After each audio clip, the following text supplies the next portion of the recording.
میں نے اپنی آواز بدل لی تھی۔ اقرا بولی، ہمیں معاف کر دو۔ میں نے کہا کہ ایک شرط پر ہی معافی ملے گی کہ تم مجھے بھی اس ملاقات میں شامل کر لو۔ اقرا بولی، آپ میرے ساتھ ملاقات کر لیں۔ انم کی شادی ہونے والی ہے۔ اگر اس کے شوہر کو پتہ چل گیا تو وہ اس کو چھوڑ دے گا۔ میں نے کہا ٹھیک ہے۔ اقرا سے ملاقات کرنے کے بعد میں نے انم سے بھی اوپر سے ملاقات کی اور واپس اپنے کیمپ میں آ کر لیٹ گیا۔ عالیہ کے کیمپ میں اس وجہ سے نہیں گیا کیونکہ اگر میں ابھی عالیہ کے کیمپ میں چلا جاتا تو قندیل، حرا اور منزہ کو پتہ چل جانا تھا کہ لڑکا ہمارے ہی گروپ میں سے ہے، اور پھر میں سو گیا۔ صبح سب تقریباً 10 بجے اٹھے۔ میں آج اس بات پر خوش تھا کہ آج مجھے کسی نے نہیں اٹھایا، لیکن جیسے ہی میں نے اپنے کیمپ کا دروازہ کھولا، باہر کافی دھند تھی اور ہلکی ہلکی بارش بھی ہو رہی تھی۔ میں سمجھ گیا کہ بارش کی وجہ سے کوئی بھی اپنے کیمپ سے باہر نہیں نکلا ہوگا۔ اگر بارش نہ ہو رہی ہوتی تو یقیناً کسی نہ کسی نے مجھے اٹھا دینا تھا۔ سردی بھی کافی تھی، جس کی وجہ سے ہم اس بارش میں نہا بھی نہیں سکتے تھے۔ میں نے اپنے کیمپ سے خالہ نرگس اور عظمیٰ کو آواز دی تو عظمیٰ نے اپنا سر باہر نکال کر کہا، جی بھائی، کیا کہہ رہے ہیں؟ میں نے کہا، تم لوگ جاگ رہے ہو؟ تو عظمیٰ مسکرا کر بولی، بھائی، ہم تو 8 بجے کے اٹھ کر بیٹھے ہوئے ہیں، لیکن یہ بارش رکنے کا نام نہیں لے رہی۔ میں نے کہا، اب کیا کرنا ہے؟ مجھے تو کافی بھوک لگی ہے۔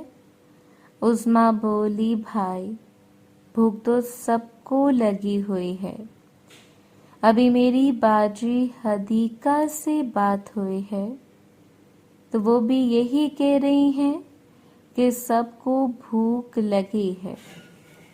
میں نے کہا، چلو ٹھیک ہے، میں ہوٹل والے لڑکوں سے بات کرتا ہوں، ہو سکتا ہے ان کی جھونپڑی میں کچھ کھانے پینے کا انتظام ہو۔ میں جلدی سے اپنے کیمپ میں سے باہر نکلا اور بھاگتا ہوا ان کی جھونپڑی میں چلا گیا، جہاں وہ دونوں بیٹھے ہوئے تھے۔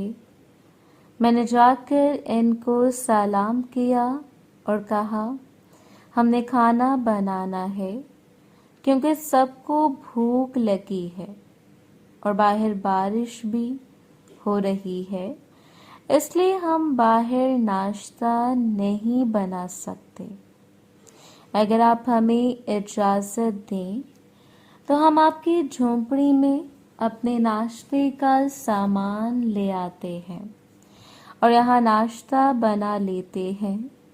ان کی جھونپڑی ایک کمرے جتنی تھی، جس میں کافی جگہ خالی پڑی ہوئی تھی۔ میں نے کہا، آپ ایسا کریں، آپ تھوڑی دیر میرے کیمپ میں بیٹھ جائیں، ہم ناشتہ بنا لیں، پھر آپ ادھر آ جانا۔ تو انہوں نے مسکرا کر کہا، جی سر، ٹھیک ہے۔ اور وہ دونوں میرے ساتھ بھاگتے ہوئے میرے کیمپ کے پاس آئے اور وہ دونوں کیمپ کے اندر چلے گئے۔ میں جلدی سے خالہ نرگس اور عظمیٰ کے کیمپ کے اندر گیا اور کہا میں نے ہوٹل والے لڑکوں سے بات کر لی ہے، ہم اپنا ناشتہ جھونپڑی میں تیار کر لیتے ہیں۔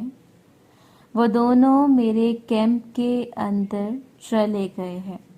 عظمیٰ بولی بھائی ناشتے کا سامان باجی حدیقہ کے کیمپ میں پڑا ہے، آپ ایسا کریں باجی حدیقہ کے کیمپ میں جائیں اور سامان اور باجی حدیقہ کو لے کر جھونپڑی میں آ جائیں، ہم بھی وہاں جاتے ہیں۔ میں نے کہا ٹھیک ہے، تم لوگ وہاں پہنچو، میں سامان اور باجی حدیقہ کو لے کر آتا ہوں۔ میں عظمیٰ کے کیمپ سے باہر نکلا اور باجی حدیقہ کے کیمپ کے پاس جا کر میں نے کیمپ ہلایا تو آصف نے کیمپ کا دروازہ کھولا۔ میں جلدی سے اندر چلا گیا کیونکہ باقی اب کافی تیز بارش شروع ہو گئی تھی۔ میں اندر گیا تو سب گرم چادروں میں لیٹے ہوئے تھے، لیکن اندر سے آنے والی خوشبو سے میں ایک بات سمجھ گیا، یہاں پر کل کافی لوگوں نے ملاقات کی ہے۔ میں نے باجی حدیقہ سے کہا کہ میں نے جھونپڑی خالی کروا لی ہے، ہم وہاں جا کر ناشتہ تیار کر سکتے ہیں۔ خالہ نرگس اور عظمیٰ جھونپڑی میں چلی گئی ہیں، اب مجھے ناشتے کا سامان دیں اور میرے ساتھ آ جائیں۔ آصف بولا ندیم میں بھی تمہارے ساتھ چلتا ہوں۔ میں نے کہا ٹھیک ہے۔ باجی بولی تم سامان لے کر چلو۔ باجی بولی تم سامان لے کر چلو، میں بھی آتی ہوں۔ میں نے اور آصف نے ناشتے کا سامان اٹھایا اور ہم کیمپ میں سے نکل کر جھونپڑی کی طرف بھاگے اور جھونپڑی کے اندر گئے تو آگے عظمیٰ اور خالہ نرگس بیٹھی تھیں۔ آصف نے خالہ نرگس سے سلام لی اور ہم نے سامان نیچے رکھ دیا۔ خالہ بولی حدیقہ نہیں آئی؟ میں نے کہا خالہ وہ آ رہی ہے۔ خالہ بولی چلو ٹھیک ہے۔ آصف بولا خالہ ہم دونوں یہیں بیٹھ جاتے ہیں، اگر آپ کو کسی اور چیز کی ضرورت ہوئی تو ہم لے آئیں گے۔ خالہ نے مسکرا کر کہا ٹھیک ہے بیٹھ جاؤ۔ اتنی دیر میں باجی حدیقہ بھی آ گئیں۔ جھونپڑی میں آتے ساتھ ہی بولی باہر تو بہت تیز بارش ہو رہی ہے، ہم لوگ تو صبح 7 بجے سے اٹھے ہوئے تھے۔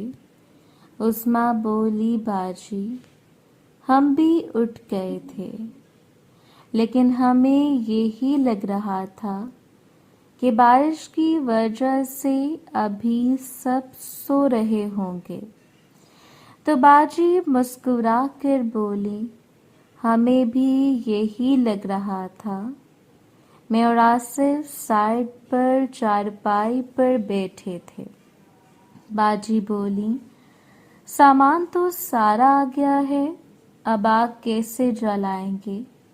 ہمارے پاس لوہے کا ایک چھوٹا سا چولہا تھا جس کے درمیان میں لکڑیاں جلا کر کھانا بنایا جاتا تھا۔ میں نے ارد گرد دیکھا تو مجھے ایک چارپائی کے نیچے تھوڑی لکڑیاں ملیں۔ میں نے کہا باجی یہ لکڑیاں یہاں پڑی ہیں، تو باجی بولی یہ تو ہوٹل والوں کی ہوں گی۔ میں نے کہا کچھ نہیں ہوتا، میں ان سے بات کر لوں گا۔ اب باہر سے لکڑیاں لینے جائیں گے تو ہمیں گیلی لکڑیاں ہی ملیں گی جن کا جلنا ناممکن ہے۔ باجی سے باتیں کرتے کرتے اچانک میری نظر آصف پر پڑی کہ آصف کسی چیز کو ایسے گھور رہا تھا جیسے اس چیز کو دیکھ کر اس کے منہ میں پانی آیا ہو۔ میں نے آصف کی نظروں کا پیچھا کیا۔ آصف کی نظریں خالہ نرگس کی پری پر تھیں۔ خالہ نیچے بیٹھ کر آٹا گوندھ رہی تھیں۔ ان کا منہ دوسری طرف تھا اور آصف ان کو ہی دیکھ رہا تھا۔ میں آصف کی نظریں صاف صاف پڑھ سکتا تھا کہ اس وقت اس کے دماغ میں کیا چل رہا ہے۔ آصف کی نظریں صاف صاف بتا رہی تھیں کہ وہ اس وقت پری سے ملاقات کرنا چاہتا ہے۔ آصف کی ہمیشہ خالہ نرگس پر نظر تھی۔ خالہ نرگس پہلے بھی جب ہمارے گھر رہنے آئی تھیں تو خالہ نرگس نے تب بھی آصف کی نظروں کو پڑھ لیا تھا کہ آصف کس نظر سے خالہ نرگس کو دیکھتا ہے۔ اس لیے خالہ نرگس نے اس وقت آصف کو ہمارے گھر میں آنے سے منع کر دیا تھا، لیکن اب حالات بالکل بدل چکے تھے۔ آصف اور میری شادی ہونے والی تھی۔ میں تو جانتا تھا کہ آصف کیسا لڑکا ہے، لیکن خالہ نرگس کو اندازہ نہیں تھا کہ ابھی بھی آصف کی وہی سوچ ہے جو پہلے تھی۔ میں یہی باتیں سوچ رہا تھا کہ میں نے باجی حدیقہ کو دیکھا جو آصف کی طرف دیکھ کر مسکرا رہی تھی۔ وہ بھی جان چکی تھیں کہ آصف اس وقت کیا دیکھ رہا ہے۔ مجھے آصف پر بہت غصہ آ رہا تھا، لیکن میں اس وقت کچھ نہیں کر سکتا تھا۔ ابھی آدھا ناشتہ ہی بنا تھا کہ خرم بھی جھونپڑی میں آ گیا۔ خرم کو دیکھتے ساتھ ہی میں سمجھ گیا کہ یہ یہاں کیوں آیا ہے۔ یہ ضرور عظمیٰ کو دیکھنے کے لیے یہاں آیا ہوگا، کیونکہ باجی حدیقہ نے مجھے صاف صاف کہا تھا کہ خرم عظمیٰ کو پسند کرتا ہے۔ عظمیٰ کو پسند کرنے سے مراد محبت نہیں تھا، بلکہ پسند کرنے سے مراد یہ تھا کہ خرم عظمیٰ سے ملاقات کرنا چاہتا ہے، اور یہ بات مجھے باجی نے بھی کہی تھی، لیکن مجھے یہ بالکل بھی قابل قبول نہیں تھا کہ کوئی خالہ نرگس اور عظمیٰ یا شازیہ یا باجی عارفہ کی طرف نظر اٹھا کر بھی دیکھے، چاہے وہ کوئی بھی ہو، اور میرا شک بالکل صحیح نکلا۔ خرم بار بار عظمیٰ کو دیکھ رہا تھا، اور عظمیٰ کو بھی یہ بات پتہ چل چکی تھی کہ میں عظمیٰ کو پہلے ہی بتا چکا تھا کہ خرم کی نظر تم پر ہے۔ اس لیے عظمیٰ نے اپنے آپ کو ڈھانپ لیا۔ کھانا تیار کرتے ہوئے کھانا تیار ہوتے ہوتے بارش بھی رک چکی تھی۔ میں نے کہا ناشتہ باہر بیٹھ کر لیتے ہیں۔ خالہ بولی ٹھیک ہے۔ میں اور آصف باہر آ گئے۔ ہمیں سب کو باہر بلایا تو سب اپنے اپنے کیمپوں سے نکل کر باہر آ گئے۔ جیسے ہی میری نظر اقرا اور انم پر پڑی تو وہ دونوں کافی پریشان نظر آ رہی تھیں۔ میں نے بھی ان کی طرف زیادہ نہ دیکھا کہ کہیں ان کو شک ہے نہ ہو جائے کہ رات کو میں ہی ان کے کیمپ میں آیا تھا۔ مجھے یقین تھا کہ وہ یہ بات کسی سے نہیں کریں گی، کیونکہ وہ جانتی تھیں اگر وہ یہ بات کسی سے کریں گی تو یہ بات پھیل جائے گی۔ آصف نے اپنی بہنوں سے چٹائی بچھانے کو کہا۔ بارش کی وجہ سے تقریباً ساری جگہ گیلی تھی، لیکن پانی کہیں نہیں کھڑا تھا۔ شبنم نے چٹائی بچھائی، پھر ہم سب نے بیٹھ کر ناشتہ کیا۔ ناشتے کے بعد سب نے چائے پی اور حنا بولی کہ آج ہم نے پورا دن ادھر ہی رہنا ہے؟ آصف بولا نہیں، میں نے ہوٹل والے دونوں لڑکوں سے پوچھا ہے، وہ کہہ رہے تھے ہم دوپہر کو اس طرف نیچے جھیل ہے وہ دیکھنے کے لیے جائیں گے۔ آصف نے اس طرف اشارہ کیا تھا جس طرف برف کا پہاڑ تھا۔ عالیہ بولی کیا ہم نے آج رات بھی یہیں رکنا ہے؟ اس سے پہلے کہ میں جواب دیتا انم بولی نہیں، ہم نے نہیں رکنا، ہم نے ہوٹل جانا ہے۔ میں انم کی بات سمجھ گیا کہ وہ یہ سب کیوں کہہ رہی ہے، اور ویسے بھی ہم نے آج رات یہاں نہیں رکنا تھا کیونکہ ہماری 2 دن کی بکنگ تھی۔ ایک دن تو ہمارا بارش کی وجہ سے ضائع ہو گیا۔ میں نے کہا نہیں، آج رات ہم ہوٹل میں ہی رہیں گے اور پھر کل صبح گاؤں کی طرف نکل جائیں گے۔ میری بات سن کر انم کو کچھ سکون ہوا۔ اسے شاید یہی لگ رہا تھا کہ جس نے کل رات انم اور اقرا سے ملاقات کی ہے وہ آج رات بھی ان سے ملاقات کر سکتا ہے۔ کھانے پینے سے فارغ ہونے کے بعد ہم سب نے سامان سمیٹ لیا اور سب الگ الگ بیٹھ کر لوڈو کھیلنے لگے اور کچھ بیٹھ کر گانا گانے لگے۔ لوڈو کھیلتے ہوئے میری نظر راشد پر پڑی جو شازیہ کو اشارے کر رہا تھا، لیکن شازیہ اس کی بات نہیں سن رہی تھی۔ لوڈو کھیل کر ہم لوگ فارغ ہوئے تو عظمیٰ نے مجھے سائڈ پر بلایا اور کہا کہ میں نے آپ سے ایک ضروری بات کرنی ہے۔ میں عظمیٰ کے پاس آیا اور کہا بولو کیا بات ہے؟ وہ بولی بھائی آپ نے صحیح کہا تھا۔ میں نے کہا کیا مطلب؟ عظمیٰ بولی میں خرم کی بات کر رہی ہوں۔ آپ نے کہا تھا کہ خرم کی مجھ پر نظر ہے۔ میں نے کہا کیوں، کچھ ہوا؟